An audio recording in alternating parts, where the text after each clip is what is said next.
የምንመኘው ነገ አለ፣ ግን ምናልባት ማንገኝበት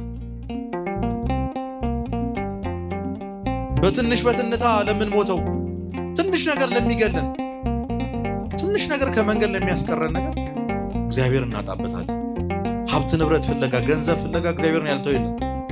ብዙ ሰው እኮ ንስሐ ገባ ሲባል የማይገባው ስራውን ላለመተው ስራው ውስጥ ኃጢአት ስላለ ምን እበላለሁ ምን እጠጣለሁ እንጀራዬ ነው እሺ ምን ላድርግ ይላል። እንጀራ እኮ እግዚአብሔር ስለሰራ ስለለፋህ አይደለም የምትኖረው።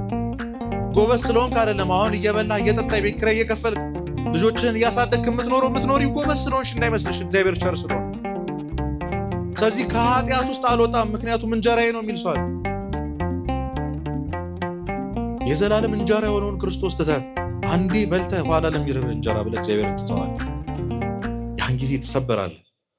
እመኑኝ ዓለም አታላይ ናት በጣም አሳዳ እድሜያችን ጨርሳ የምንፈልገውን ነገር ከሰጠችን በኋላ ነው ትተውናለች፣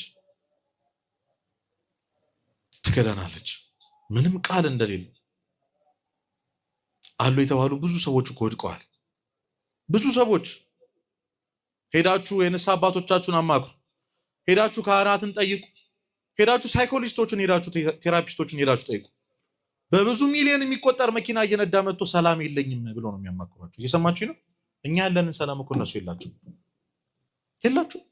አንተ ያለህን እንቅልፍ እነሱ የላቸውም፣ ከንቱ ስለሆነ ምንም ስለማይጠቅም። ስለዚህ ሀብት ንብረት የለኝም ብለህ አትዘን። ተስፋ አድርጋት ያቺን መንግስተ ሰማያት፣ መራብ የሌለባትን ማዘን የሌለባት ያን ራሱን ኢየሱስ ክርስቶስን ተስፋ አድርገው። መንግስተ ሰማያት በመካከላችሁ ናት ተብሏል እኮ።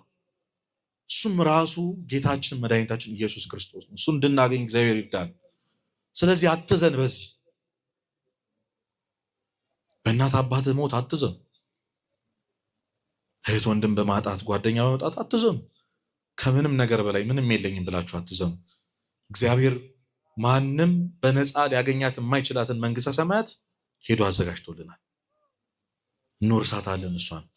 ኑ እናንተ የአባቴ ብሩካን፣ ይህች ዓለም ያላታለለቻችሁ ጊዜያዊ የሚጠፋው እንደ እንፋሎት ታይቶ የሚጠፋት ይህች ዓለም ያላታለለቻችሁ እናንተ ብፁዓን ኑ እንባላለን። ያንን ቃል ለመስማት እግዚአብሔር ያግዘን።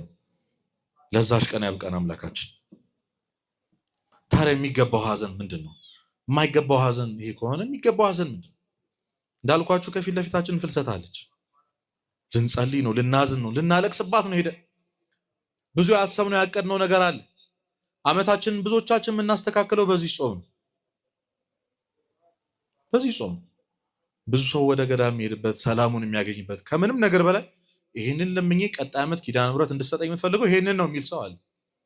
ግን እውነት እናታችን ኪዳነ ምሕረት እንድንጠይቃት እንኳን የምትፈልገው ምንድን ነው? እንድናዝንለት የምትፈልገው ነገር ምንድን ነው? ሰው ስጠኝ ከሆነ ልመናችን ተው እሱን